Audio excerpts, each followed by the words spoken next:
Hello, fellow teachers, and welcome to Teaching with Power. This is Ben Wilcox, and thank you for taking the time to study the scriptures with me today. Purpose of my channel is to help people to either teach or study the scriptures with more relevance and power. And so this week, we're going to be studying 2 Samuel chapters 5 through 7 and 11 through 12. And then we're jumping all the way to 1 Kings chapters 3, 8, and 11. And so to begin this week, I need to give you just a little bit of background. Last week, we talked about King Saul. And in the final chapter of 1 Samuel, Saul and all of his sons are killed in battle, which paves the way for David to become the new king. And that came, of course, as a result of Saul's failure to follow the Lord's commandments and his subsequent descent into outright wickedness at the latter end of his life.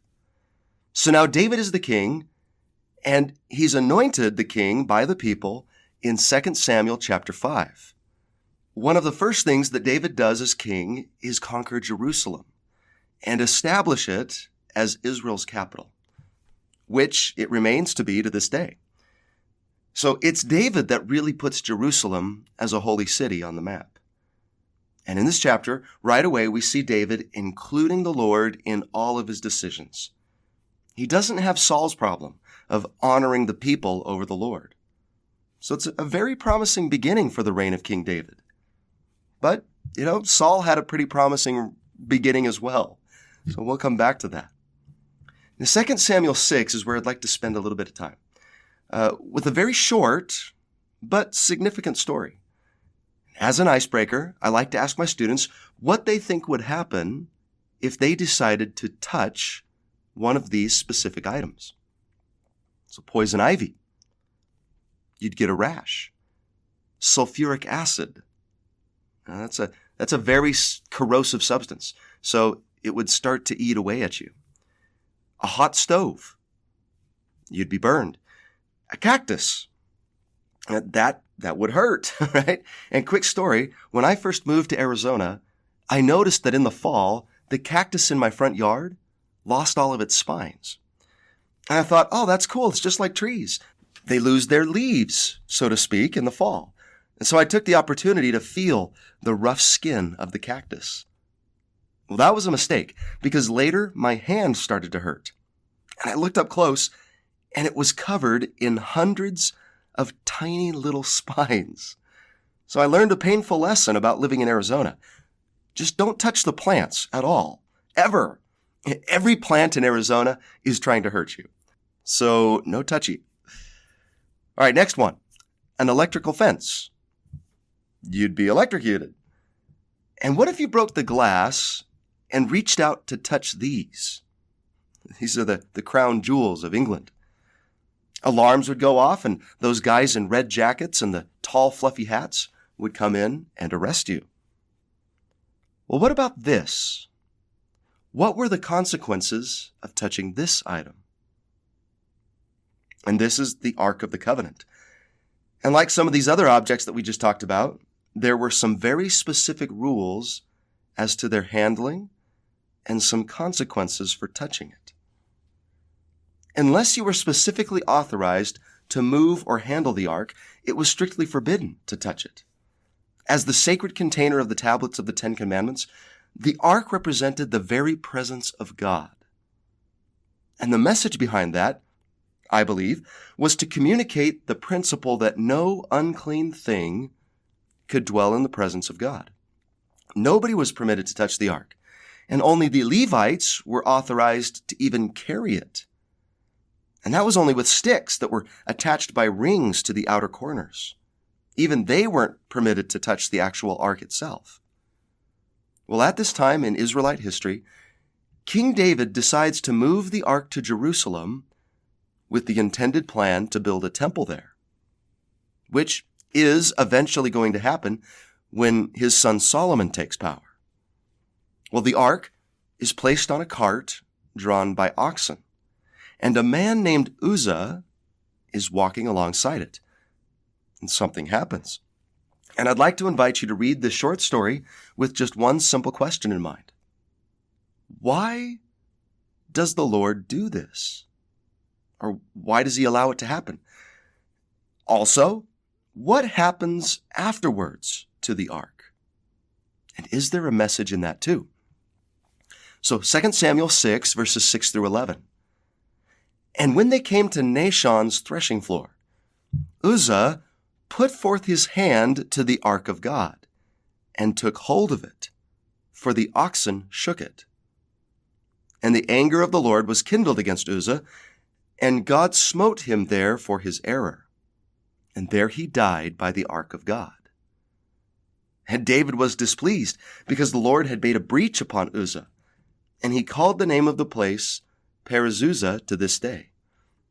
And David was afraid of the Lord that day and said, how shall the ark of the Lord come to me? So David would not remove the ark of the Lord unto him into the city of David. But David carried it aside into the house of Obed-Edom the Gittite. So, wait, Uzzah dies? Yeah, as they're walking along, the cart passes over a rut or a pothole, and it shakes the ark. Well, when Uzzah sees this, he reaches out his hands to steady the ark, worried that it might fall. But as soon as he touches the ark, zap! He falls over dead. The end. That's it. Now, you just let your students react, and I can almost guarantee that somebody's going to say, that's not fair. He was just trying to help. My students are often shocked by the story. Pun intended. Now the question, why would God do that to him? The punishment doesn't seem to fit the crime. Just let your class wrestle with that for a bit. Well, there's one conclusion about the story that we must not come to. The lesson is not that God is a capricious and a vengeful God, just waiting to strike dead those that don't happen to do what he likes. There are too many other stories in the scriptures that would refute that conclusion. We know that God is loving and forgiving and merciful. So if that's not the message, what's the moral of the story? And I believe that God wished to make a very important point with the story of Uzzah. I don't need man to steady my ark. I don't need mortals to keep my affairs in order. I'm well able to take care of my own things. Yes, I do give mankind a measure of my power and authority, but I'm in charge here. I don't need man's puny arm to manage my kingdom. Instruction and counsel come from the top down, not vice versa. And that's what we mean by steadying the ark. We steady the ark when we presume to counsel God or feel that we have a better plan for managing his world and kingdom. President David O. McKay said it best. However well-meaning his intentions, Uzzah approached casually what could only be approached under the strictest conditions. He had no faith in God's power. He assumed that the ark was in danger, forgetting that it was the physical symbol of the God who has all power. What man can presume to save God and his kingdom through his own efforts? In modern revelation, the Lord referred to this incident to teach the principle that the Lord does not need the help of men to defend his kingdom. See Doctrine and Covenants 85, verse 8. You might remember we talked about this story last year. Yet even today, there are those who fear the ark is tottering and presume to steady its course. These are ark steadiers. The best intentions do not justify such interference with the Lord's plan. Well, I personally believe that the Lord allowed this to happen to Uzzah to give us a strong visual to help us remember this principle. The story needed to be shocking so that it would be more memorable and stick in our minds. Don't seek to steady the ark of the church. Steadying the ark is going to be a phrase that's going to help a lot of future disciples to understand the principle of respecting God's wisdom in running his kingdom. Now, I'm kind of joking here, but perhaps even God and Uzzah had a good laugh about this afterwards. I can just see the Lord up there afterwards saying, "Thank you, Uzzah, for letting me use your life as a powerful object lesson for all the members of my church for the rest of time." And maybe Uzzah would say, Don't mention it, Lord. Anytime. Glad to help out. I really doubt this incident would have affected Uzzah's eternal exaltation. Additionally, I feel that the story has added power in the very fact that Uzzah was well-intentioned. Now, if he'd pridefully reached out, or he was deliberately looking for an opportunity to do so that he could boast about it later, well, in that case, maybe it was more justified. But I believe that Uzzah sincerely was trying to help. Latter-day ark steadiers probably fall into the same category. They probably feel very passionately and sincerely about their ideas as to how the church should function, or changes that should be made, or ways that the leaders should be leading things differently. But still, steadying the ark is a spiritually hazardous proposition. So like in the scriptures here, let's put this idea into some more concrete terms. Can you think of any possible examples of ark steadying today? Perhaps there are members of the church who vocally voice their opinion that they feel the church is getting certain things wrong, that they're not up to date in their policies on social issues or administrative matters. Some may voice their disapproval of the church's handling of women's issues, LGBTQ policies, abortion, marijuana use, or the way that the church manages its financial affairs. Perhaps there are people who feel the church is tipping, and it needs their help to right it. On a more local level, perhaps they complain about the decisions or actions of their bishop, their Relief Society president, their youth leaders. And I believe that in most cases, these members are well-intentioned. They're sincere.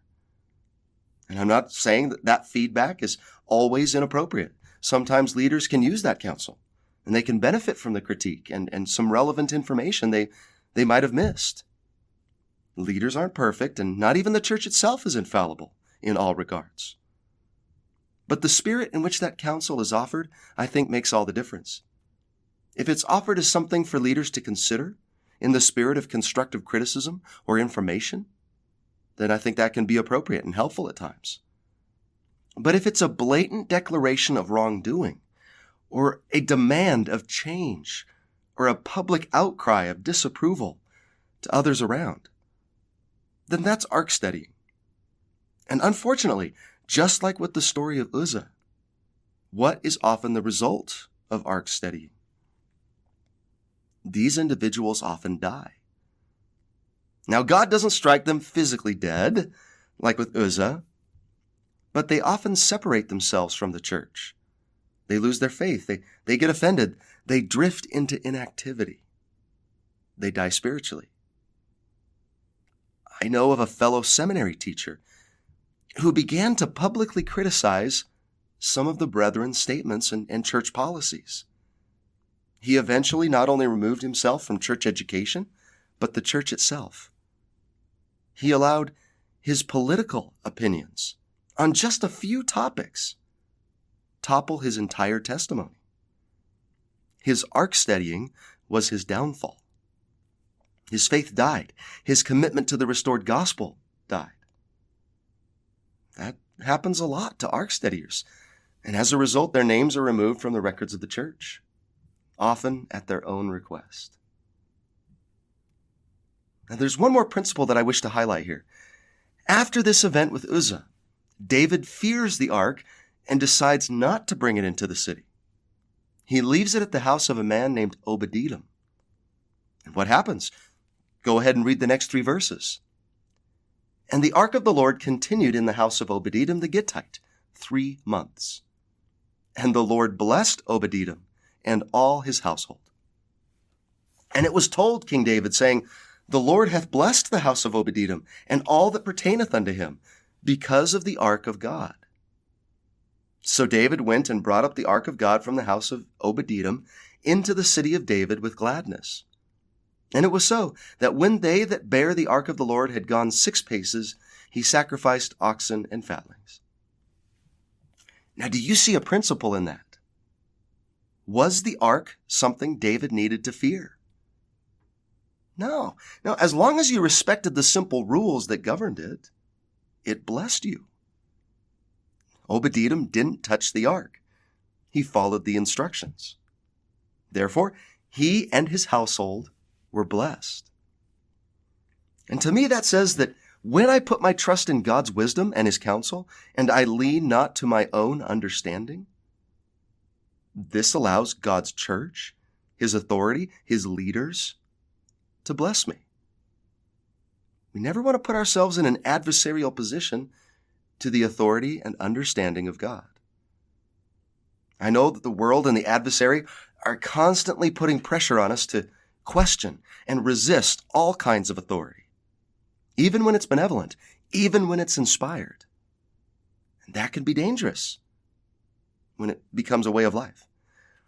So the truth here, when I seek to counsel, criticize, or correct God or his appointed leaders, I put myself in danger of spiritual death. But when I respect the Lord and his wisdom, then me and my household will be blessed. And a personal question to ponder here. Are there any areas in my life where I'm seeking to steady the ark? And what can I do instead?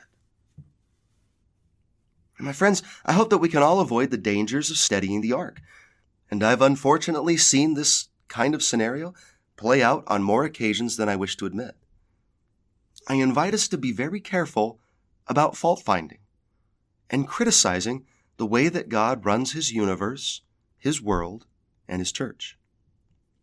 There's nothing wrong with wrestling with some of these issues and doubts within our own minds as our testimonies are challenged and strengthened by adversity and trials of faith. But those wrestles should probably be more private than public. Let's seek to steady ourselves rather than steadying the ark. If we respect that ark and the rules governing it, then that ark of church leadership and God's counsel will bless us immensely and bring glory and joy to our households. Uzzah, up there in heaven, would eagerly approve of this. Please, he whispers, learn from my mistake. Now, in the following chapter, after David brings the ark into the city, he desires to build a permanent structure to house it, a temple of stone, rather than just curtains. And I think it's interesting to note that this idea to build a temple didn't come from God as a revelation to David. The Lord didn't come down and say, build me a house. This was David's idea, and the Lord approved of that desire. And I think that can reveal something about the way which God runs his kingdom or his church. He doesn't always micromanage his leaders.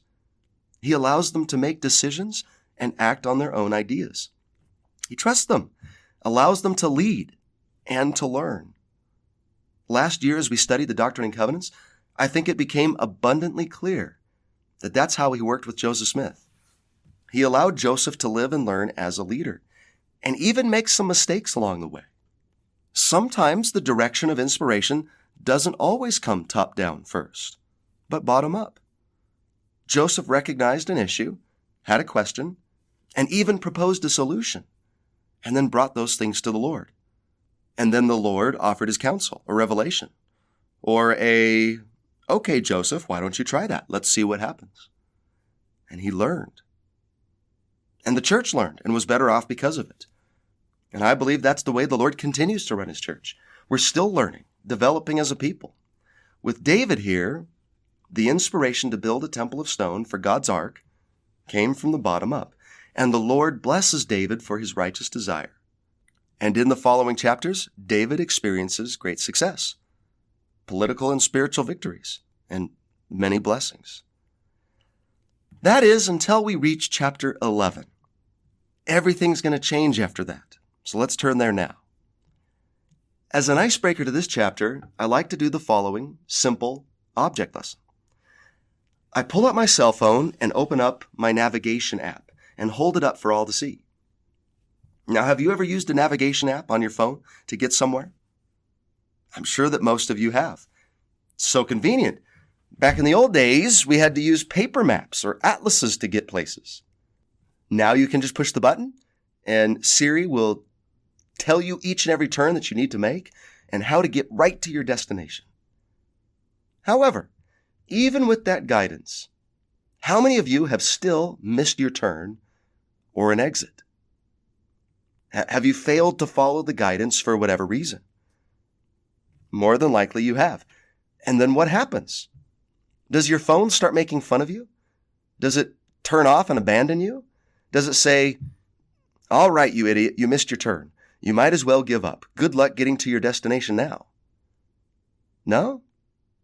No, it calculates a new route and gives you a new set of directions on how to still arrive at your destination. You'll just have to take a different road or pathway. It's capable of giving you course corrections if you go wrong, because it's the final destination that matters most. The route you take to get there can change depending on the choices that you make. Granted that it may take you longer or be more difficult to get there. Well, I think that life's a lot like that too. We all know our desired final destination. We all want to make it back to the presence of our Heavenly Father. It's the purpose of the plan of salvation. But do we sometimes take some wrong turns? Do we ever veer away from the straight and narrow path? Sure. But what should we do when we make a wrong turn? We make a course correction and try to get back on the right path. Now, we're going to use that little analogy to examine this episode from the life of King David. Now, we know King David is an amazing man. He's a righteous king. I mean, this is the man who had the courage and the faith to take on a giant with a slingshot. Yet, in 2 Samuel chapter 11, David's going to take a series of wrong turns, which are going to lead him to a place that I'm sure he never imagined he would ever end up. Each wrong turn led to another set of choices, and another, and another. And sadly, by the end of this chapter, David will have broken the 6th, 7th, 9th, and 10th commandments. But still, every turn had a way back. There was a course correction available at every turn. It didn't have to get as bad as it did. And it's in those possible course corrections that I believe the real lessons for us are concealed. So this is how we're going to study this story. We'll use this handout to visualize what happens here. Start by reading 2 Samuel 11, 1 through 5, and identify any places you think David took a wrong turn or made a mistake. Where did he go wrong? And that's what we'll write in these spaces, going upwards and away from the straight and narrow path. Then, we also want to write in a possible course correction that David could have taken at each of those turning points. Then finally, in this section over here, we're going to list all the lessons we're learning on how to avoid being led away from God's path. So here we go. Do you see any wrong turns in verse 1? Now, I don't think we're going to find any sins per se in these first couple of verses. There's no way that David's just going to go out and start doing terrible things from one moment to the next. There were some initial missteps that led to the conditions that were ripe for sin to occur. Now, what were they? I think the very first misstep comes in the phrase, at the time when kings go forth to battle. The author of 2 Samuel is giving us a hint as to where he felt David started to go wrong. Before this time, in the interceding chapters that we haven't studied, David leads the Israelites into many battles. And we always see him out at the front of the armies, leading the charge. But for some reason, this time, he decides to remain in Jerusalem. What's the problem with that? Well, think about it. All of the men of the city are out at battle. What's Jerusalem like? David is in a city full of women. All of the women's husbands are away. And there's David. He's put himself in a tempting environment. David should have been in battle that day. So what's the course correction here? What should David do? He should get out of Jerusalem. He should go to battle. He should get into the fight, leave the situation, and go to where he should have been in the first place. Now, what's the lesson for us if we wish to avoid sin and consequence? Avoid places where you might be tempted. Sitting alone in the dark with somebody that you're mutually attracted to but not married to is a dangerous situation. Being alone with unfiltered access to the internet, I feel, is a dangerous situation. Finding yourself in a serious relationship too young, or pushing the boundaries of physical intimacy with them. Spending time with people whose influence you know is detrimental to your spirit. Don't place yourself into situations where you are more likely to fall. There's another phrase in 11:1 that I like to highlight. But David tarried still at Jerusalem. I like to focus my attention on the word tarried here. He's just relaxing in the city with not much to do. What's the course correction? Get to work. He should have engaged himself in some meaningful activity. Sin is much more likely to strike us when we tarry, when we don't have something good to do. What's the lesson for us? I'll draw a phrase from the Doctrine and Covenants here. We should always be anxiously engaged in a good cause. Idle hands are the devil's workshop, but an object in motion tends to remain in motion. If David had been out, engaged in the battle against evil, we wouldn't even be talking about the problems that come to him next. In 11:2, we learn that David saw a woman washing herself, and the woman was very beautiful to look upon. Now, personally, I don't think David is doing anything wrong here at the beginning. He's come upon something unintentionally. He wasn't out there searching for something inappropriate to look at. It just happened. And another point that I want to make here, I know that traditionally we interpret this to mean that Bathsheba is bathing and that David is seeing her unclothed. Though possible, I feel that that scenario is highly unlikely. This was a very modest society, and for a woman to be bathing herself naked in a public place where she could be seen, not very probable. In fact, the Hebrew word for washing in this passage is most often used to mean washing the hands, the feet, the face. But still, based on what eventually happens, David is not looking at her in this moment with pure intents or thoughts. He's looking with lust in his heart. Now, I'm pretty sure we all see or come upon things that we didn't intend to. There's no sin in that. It's what we do next that matters.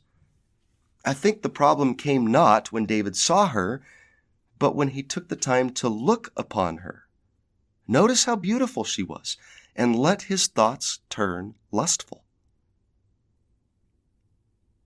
What should David have done when he saw her? Instead of looking upon, he should have looked away. He should have left it at that and not allowed his thoughts to dwell on her. That's good advice for all of us. What should we do if we come upon something pornographic, immoral, or that inspires lust? Look away. Walk away. Put it out of your minds. David could have just washed his face and gone to bed, and that would have been the end of it. But in 11:3, David takes another step in the wrong direction. He's so smitten that he goes to inquire after her. He wants to learn more about her. Now, we could give David the benefit of the doubt here and still say that him seeing her, finding her beautiful, and inquiring after her is still not necessarily sin. This is in the day of polygamy, and there was nothing wrong in David being interested in marrying another wife. But what do his servants discover about this woman after he inquires after her? She's married. This is Uriah's wife. Now what should David have done? That should have been the end of it for sure. Oh, okay, she's already married. End of story. Move on, David. She's taken. The lesson for us? When we come upon something of a sinful nature, don't send and inquire after it. Don't research it. Don't dwell on it. Don't familiarize yourself with the world that surrounds it. Forget about it. Get back to being anxiously engaged in a good cause and move on. Sadly, that's not what David decides to do. Let's go to our next wrong turn. It's a doozy. 11:4. He took her and he lay with her. Well, now it's serious. No longer are we in the territory of foolishness or misstep. Now David has broken the 7th commandment and committed adultery. Serious sexual sin. Now, we don't know how much responsibility Bathsheba bears for this adulterous relationship. It's clear that the writer of 2 Samuel clearly places the weight of this sin squarely on David's shoulders. I mean, can you imagine the pressure of this situation on her? This is the king who's asking you to do something. And not just any king, a king that is held up as a national hero, a seemingly righteous, faithful man, a man in a position of great power and influence. So I tend to go way easy on Bathsheba here. And it's clear from later in the story that she loved her husband Uriah. When he dies, she mourns him. David's lust shatters not only his own life, but hers as well. And what should David have done instead? He should have pulled a Joseph of Egypt and fled from the situation. He should have turned and got him out, which is perhaps the lesson for us on this one. When confronted with temptation, we should flee from it. Well, what does this illicit affair lead to? Consequences. David learns that Bathsheba is pregnant. Now, this is no longer a matter of a secret affair. In 9 months, anyone who can do the math is going to realize that Uriah was not around at the time that she would have conceived. So David has an issue here. What's he going to do about this situation? What should David do in your mind? My suggestion? Confess and repent. David still isn't condemned here. He hasn't lost his exaltation yet.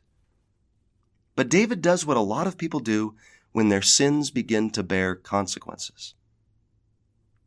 What is it that he does? Well, I'll summarize this next part. He calls Uriah back from the battle, gives him food and drink, sends him to go back home for the night, hoping that he'll spend the night with his wife and the problem will be solved. It'll be covered.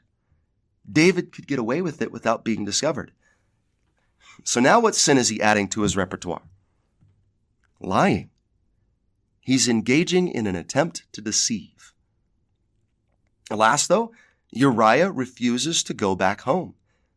And look at his reasons. Verse 11, and Uriah said unto David, the ark and Israel and Judah abide in tents, and my lord Joab and the servants of my lord are encamped in the open fields. Shall I then go into mine house to eat and to drink and to lie with my wife? As thou livest and as thy soul liveth, I will not do this thing. See, it's Uriah that's the real hero of this story. He says what David should have said. David's the one that should be saying that. I should be out encamped in the open fields with my men, rather than staying in mine own house, eating and drinking and lying with somebody else's wife. He should have been strong enough to say, like Uriah did, as my soul liveth, I will not do this thing. So what's David trying to do here? He's trying to hide his sin. Hiding our sins is never the way to go. When we seek to hide our sins, we actually make matters worse and compound the problem. It's always best to not make a bad situation worse by lying or seeking to hide it. Eventually, all truth will come out, even if it's not until the next life. The lesson for us here, when we sin, we should confess and forsake, not suppress and partake. But David tries once again to get Uriah to go home. He even takes a step further, tries to get him drunk so that he would be more likely to go home to his wife. But it doesn't work. Uriah is faithful. He's committed. So now how is David going to cover this thing up? Lying didn't work. So then David gets an idea, an awful idea. Uriah is at war. So he decides to send a letter back to Joab, his war captain, by the hand of Uriah. And little does Uriah know that he's carrying his own death sentence. David encourages Joab to place Uriah at the forefront of the battle. Into a place where valiant men are. How ironic. Uriah was a valiant man. And therefore, he dies fighting for the king who's betrayed him. Therefore, 26 and 27, and when the wife of Uriah heard that Uriah, her husband, was dead, she mourned for her husband.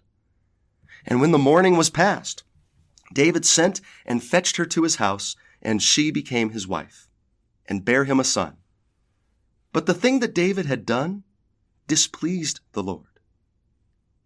Maybe another personal lesson we could add here. Seeking to hide our sins will only draw us deeper and deeper into more sin. So by looking at this visual that we've created, can you see how a good and righteous person can end up straying far from the straight and narrow? How did it happen? Little by little, step by step. By the yard it's hard, by the inch it's a cinch. You can see Satan whispering that. But it doesn't have to be that way. When we notice that we're straying, take the escape route. Use the course corrections as soon as you can. Don't allow things to keep getting worse. There's a way back. Now, even at this point, David could have sought to make amends, repented, gone to the prophet Nathan and confessed, and tried to make things right. But that's not what David does. He thinks he's gotten away with it and doesn't seem to have any intention of making it known or trying to fix it. It's the Lord and the prophet that have to confront him. And that's what comes in the next chapter. And the Lord confronts David in a very intriguing way. He confronts him with a parable. Nathan comes to David and says, "David, I'd like to tell you a story." Now let's see if you can figure out the meaning of the parable. I've gone ahead and listed out the elements of the parable, and I want to see if you can figure out the interpretation. And you could even do this as a handout with your students if you like. But you've got the rich man, the poor man, the ewe lamb, the traveler, and the act of killing the poor man's lamb. So here's the parable. And the Lord sent Nathan unto David, and he came unto him and said unto him, There were 2 men in one city, the one rich and the other poor. The rich man had exceeding many flocks and herds, but the poor man had nothing, save one little ewe lamb, which he had bought and nourished up. And it grew up together with him and with his children, and it did eat of his own meat and drank of his own cup, and lay in his bosom, and was unto him as a daughter. And there came a traveler unto the rich man, and he spared to take of his own flock and of his own herd, to dress for the wayfaring man that was come unto him, but took the poor man's lamb, and dressed it for the man that was come to him. And dressed here, you might need to explain, means he killed the lamb to eat. All right, can you interpret the parable? Who is the rich man in the story? David is the rich man who has been given so much. Who's the poor man in the story? Uriah is the poor man, who has nothing near what David has. But he does have one great blessing in his life. What or who? His little ewe lamb that he brought up and that he loves so dearly. The ewe lamb is Bathsheba. However, one day a traveler appears at the rich man's house. It appears there hungry, wanting to eat. Who's the traveler? It's lust. David's lust. A power that can often visit unexpectedly, but always comes hungry, demanding to be fed. So what does David give that lust? The poor man's ewe lamb. He takes Bathsheba to feed his lust. And I suppose that Nathan could have made the parable even worse by saying that the rich man also decides to kill the poor man so that he can't tell anyone that the rich man took his ewe lamb. That would have been an accurate story as well. Now, this parable is a really brilliant strategy for the Lord when you think about it. He is going to allow David to judge himself. Rather than rebuking him, rather than openly cursing him, the Lord allows David to see things from Uriah's perspective. So how does David react? Verses 5 and 6. And David's anger was greatly kindled against the man. And he said to Nathan, As the Lord liveth, the man that hath done this thing shall surely die. And he shall restore the lamb fourfold, because he did this thing, and because he had no pity.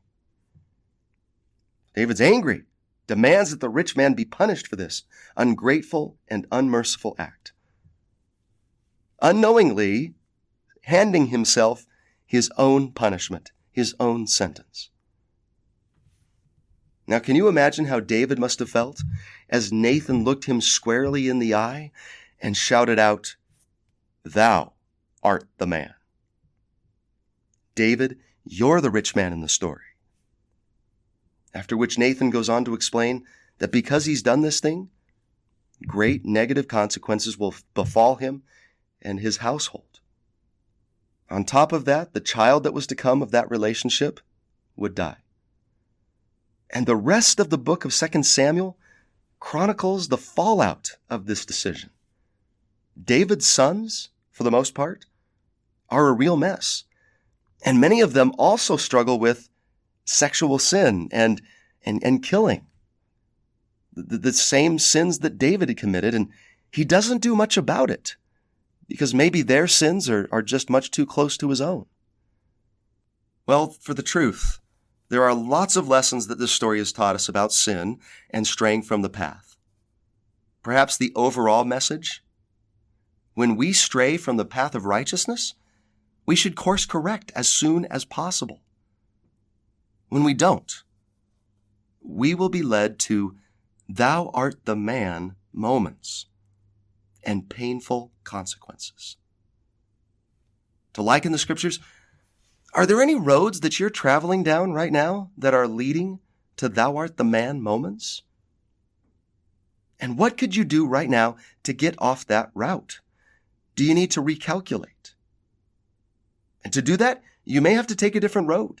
You may need to walk down Sorrow Street for a little while, Repentance Row, Humility Heights. But I know that you can get back. And the sooner you get back, the better. Don't wait like David did. In conclusion, David was really great at fighting giant warriors and armies, but he struggled to fight the natural man lurking within his own heart. Last week we spoke about having our own Goliaths. Well, what was David's real Goliath? Lust. Lust was his real Goliath. And he lost that battle, which was a far more critical one in the long run.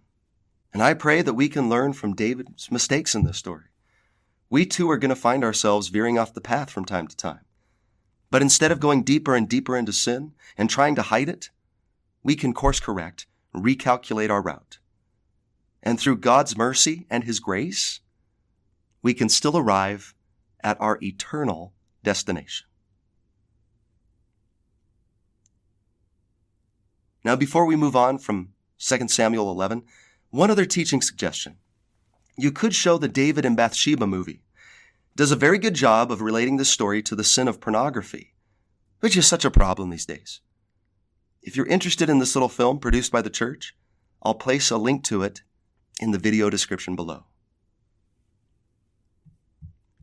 Now moving on to the next king of Israel, David's son, Solomon. For the icebreaker here, one question for your students to consider.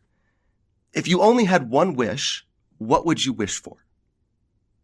And for fun, you could tell them that they have to abide by the Aladdin rules. Do they remember what those are? There's 4 of them. You can't wish for more wishes. You can't kill anybody. You can't make anyone fall in love with you. And you can't bring anyone back from the dead. And then just allow your students to have some fun and share the things that they would wish for. Well, interestingly enough, there was somebody in the scriptures who was actually given that very opportunity by God. His name is Solomon. And up to that point in his life, Solomon had lived very righteously, dedicated to God.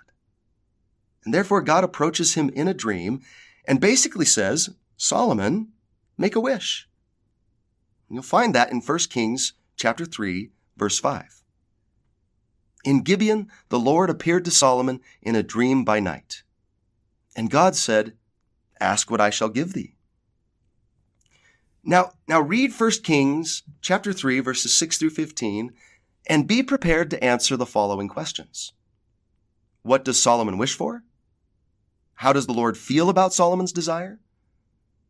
The gift that Solomon asks for is better than what other possible things that he could have wished for. And what truth do you feel verses 13 through 14 is teaching us? So number 1, what does Solomon wish for? In verse 9, Solomon wishes for an understanding heart. As the king, he knows that he'll have to make decisions and issue judgments on the people. And he doesn't feel prepared for it. He says, I am but a little child. I know not how to go out or come in. His way of saying, I don't know what I'm doing. So he's very humble in his desire. He recognizes his own limitations and wishes for God to bless him with this special gift. In the church today, we might refer to this as the gift of discernment, the ability to discern truth, honesty, and integrity. And his motivation behind this desire is so that he can be a good king. He wants to be a good leader and to judge the people in righteousness. So just as with Saul and David, when you first meet them, it's really hard not to be impressed with these men. Each of them were extraordinary youths with remarkable gifts. So number 2, how does the Lord feel about Solomon's desire? He's pleased with it. So many other things that he could have asked for. Just think about how you imagined you were going to answer that question. Did you wish for something that would only benefit you? Or did you wish for something that benefited and was focused on blessing other people? I imagine most of us wish for something that's a little more self-focused. But not Solomon. No wonder God was pleased. And the gift that Solomon asked for is better than what other possible things that he could have wished for. Just look at the list of other things that God mentions. He says he could have asked for a long life, for riches, or the life of his enemies. And what does that teach us about wisdom, or the gift of discernment? Wisdom is better than riches. It's better than power. It's better than long life. Discernment is something to be desired and cultivated. So number 4, what truth do you feel verses 13 through 14 is teaching us? Do you see a principle there? Well, God tells Solomon that not only will he bless him with the wisdom that he asks for, but all the other things too, the things that you would expect him to ask for. He says he'll give him riches and power over his enemies and a long life, as long as he's willing to continue keeping God's statutes and commandments. The principle here, when our desires are sincere, righteous, and non-demanding, God usually gives us more than we ask for. You see that in another couple of places in the scriptures. The brother of Jared went to the mountaintop to ask for the 16 stones to light the Jaredite way. But he came back with the vision of Jehovah himself. Nephi prayed to understand his father's dream of the tree of life, but came back with a vision of the entire future of the Americas. And Joseph Smith walked into the sacred grove only wanting to know what church was true. Just think of what he came out with. Apparently, God is a very generous and gracious giver. If you ask for the right things, he often gives you more than you ask. All these blessings do come to pass in the life of Solomon. He's going to rule over the golden age of Israel, where the kingdom reaches its highest level of status and influence. People will come from all over the ancient world just to pay honor and respects to Solomon the Wise.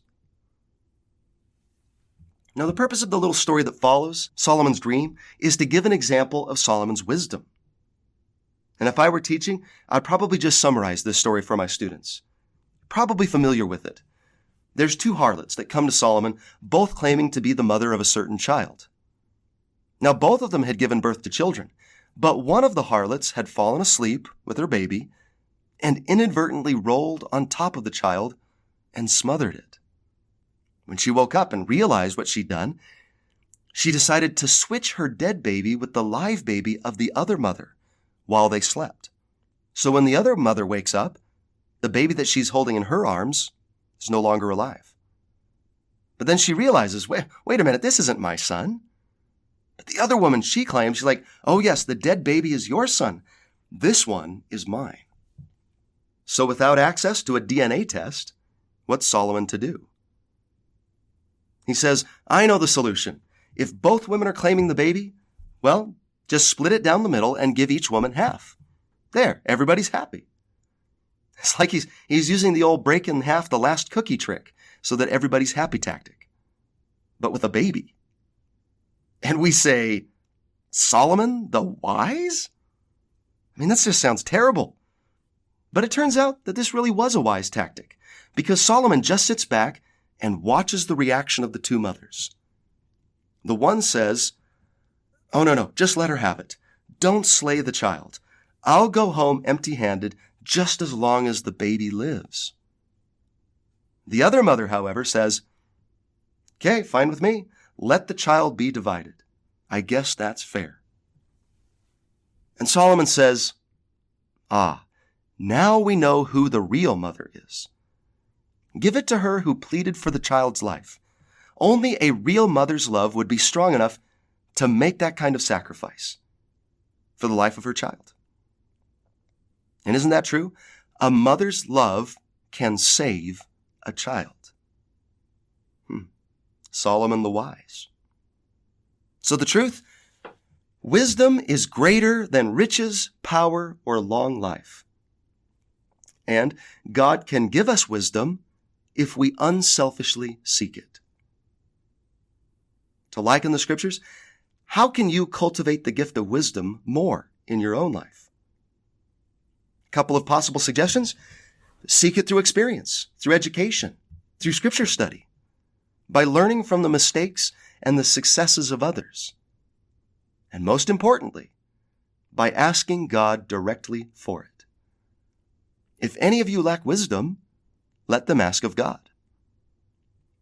All of these efforts can yield a greater understanding and sense of discernment. It's one of the greatest riches that God can bestow on somebody. Now, I wish that we could just end the story of Solomon with and they lived happily ever after. Unfortunately, we can't. Solomon does go on to judge Israel with great wisdom and enjoys great wealth, power, and prestige. He's going to build the temple that his father, David, had envisioned. In 1 Kings 8, we see Solomon dedicate the temple to God. So everything seems to be going great for this new king. However, then we reach 1 Kings chapter 11. Everything's going to change there, just like things did for David in 2 Samuel chapter 11. How does the latter part of Solomon's life go? Let's read those verses here. What's the first word of 1 Samuel chapter 11? But. And that is a really big but. I sometimes tell my students, sometimes you got to look for the big buts in the scriptures because it's such a tragic word. I hate it when I see that. But King Solomon loved many strange women, together with the daughter of Pharaoh. And strange means foreign. Women of the Moabites, Ammonites, Edomites, Zidonians, and Hittites. Of the nations concerning which the Lord said unto the children of Israel, Ye shall not go into them, neither shall they come in unto you, for surely they will turn away your heart after their gods. Solomon clave unto these in love. And he had 700 wives, princesses, and 300 concubines, and his wives turned away his heart. For it came to pass, when Solomon was old, that his wives turned away his heart after other gods. And his heart was not perfect with the Lord his God, as was the heart of David his father. For Solomon went after Ashtoreth, the goddess of the Zidonians, and after Milcom, the abomination of the Ammonites. And Solomon did evil in the sight of the Lord, and went not fully after the Lord, as did David his father. Then did Solomon build an high place for Chemosh, the abomination of Moab, in the hill that is before Jerusalem, and for Molech, the abomination of the children of Ammon. And likewise did he for all his strange wives, which burnt incense and sacrificed unto their gods. And the Lord was angry with Solomon, because his heart was turned from the Lord God of Israel, which had appeared unto him twice, and had commanded him concerning this thing, that he should not go after other gods. But he kept not that which the Lord commanded. Wherefore the Lord said unto Solomon, Forasmuch as this is done of thee, and thou hast not kept my covenant and my statutes, which I have commanded thee, I will surely rend the kingdom from thee, and will give it to thy servant. Now we actually do have cause to question Solomon's wisdom. Where does he go wrong? Maybe even more than the fact that he married women outside the covenant. It's what he allowed them to do to his heart that was the biggest problem, in my opinion. Now, these were the days of God-sanctioned polygamy, so I'm not so sure that the number of his wives is what was concerning to God.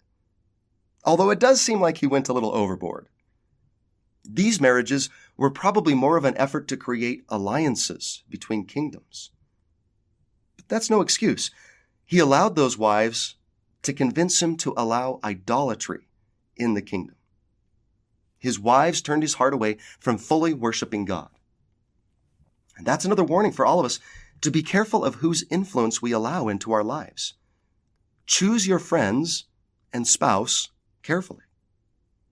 Choose to be with people that will help you to keep your heart fully turned towards the Lord and not turn away from it to the idols of the world. So was Solomon the wisest man that ever lived, or the most foolish? His later life would seem to prove the latter, though he did many great things in his life, including building a beautiful temple to house the ark of the Lord. He didn't endure to the end in righteousness. Therefore, we could be considered wiser than the wisest man if we simply keep ourselves free from the influence of the world around us and keep ourselves fully committed to God. We can be wiser than Solomon. Wisdom is obedience. Foolishness is caving to the pressures of the world around us. In the words of Jacob from the Book of Mormon, "Oh, be wise. What can I say more?" One final brief thought. We've now studied the lives of the first three and most well-known kings of Israel, Saul, David, and Solomon. Each one began with such a promising future. Saul was the most humble man we'd ever seen, David the most faithful and courageous, and Solomon the most wise. Now, if the most humble and the most faithful and the most wise can fall, then certainly any of us could. Perhaps the big picture message of the first three kings is to always stay on your guard. None of us is immune to temptation. None of us is beyond spiritual catastrophe. Perhaps that thought can keep us all humble and wary of the adversary. don't get complacent or overconfident in your discipleship. The stories of the first 3 kings of Israel remind me of Peter's fateful words when the Savior told the apostles that they would all abandon him that night. And Peter, indignant, exclaims, "Though all men shall be offended because of thee, yet will I never be offended." Peter had great confidence in his ability to resist temptation. Yet by that very next morning, Peter would discover that he was not as strong as he thought he was, as he heard the cock crow. I wonder if Saul, David, or Solomon ever felt the same way. If you met Saul the day after he was crowned king and told him that one day he would try to murder an innocent man out of jealousy and also turn to witchcraft, what do you think he would have said to you? "Oh, not I. I would never do something like that." If you told David the day after he killed Goliath that one day he would commit adultery with one of his most faithful servants' wives and then have him killed to hide the sin, what would he have said to you? "Oh, no, not I. I would never." If you told Solomon the day after he was blessed with great wisdom that one day he would allow idolatry and child sacrifice in his kingdom, what do you imagine he would have said to you? "I would never do such a thing." And yet, each of these men did what they never fathomed they would ever do. Hopefully, that thought keeps all of us humble and vigilant. If a Saul or a David or a Solomon can fall, then a Brother Wilcox most certainly could. That thought should help keep me away from tempting places and diligent in doing all those simple things that are meant to keep me strong and faithful. Let's remember the lesson of the first 3 kings.